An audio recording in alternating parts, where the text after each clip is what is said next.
So our world today is filled with all kinds of corrupt, evil communications. You can think of the music industry, for example. The music industry, they put out music, whether it's worldly music, secular music, or if it's CCM or Christian conservative music. I think that's also worldly too. Whatever music you're listening to, if it is putting out evil communication, it's putting out bad messages, it's communicating things that are contrary to God's word, you ought to avoid it. Otherwise, it's going to corrupt your good character, it's going to corrupt your good manners. Now, back in 1996, I thought about putting that in there because I wasn't sure if anybody knew, but there was an artist by the name of Tupac. I don't know if anybody knows about Tupac, but yeah, I listened to some Tupac in my day. But yeah, Tupac is one of these evil communicators, a quote unquote hip hop rap artist, and it's so bizarre. You know, the guy is dead now. He lived that life where he promoted the thug life.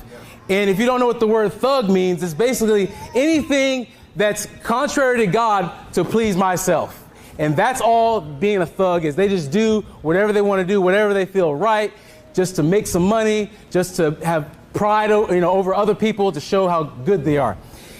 And then they write about it. And I remember distinctly, Tupac was known as the poet.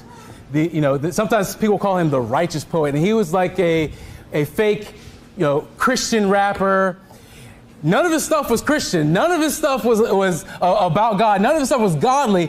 It's just he came across as someone who knew what he was talking about because he went through that thug life. Now, he had an album titled All Eyes on Me. Now, what does that tell you?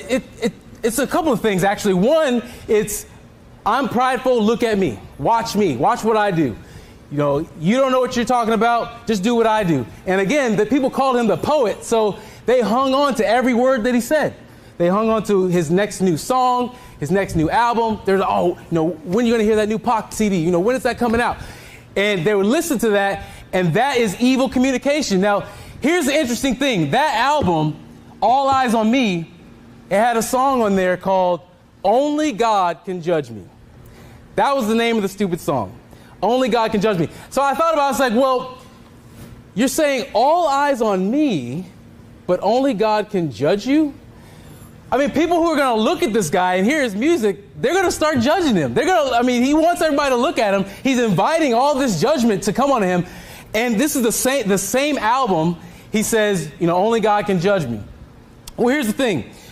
We are to judge righteously. We are to judge, not according to the appearance. It's not about what he's wearing. It's not about, how his clothes are. We are to judge what he's saying. And he's saying things like, God is not the only way. Jesus is not the only way. You can do whatever you want.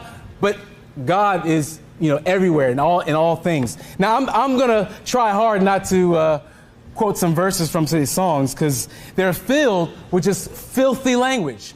Filthy language, derogatory language that puts people down, puts women down, it puts Christians down. He wants everybody to look at him, and his communication corrupts good manners.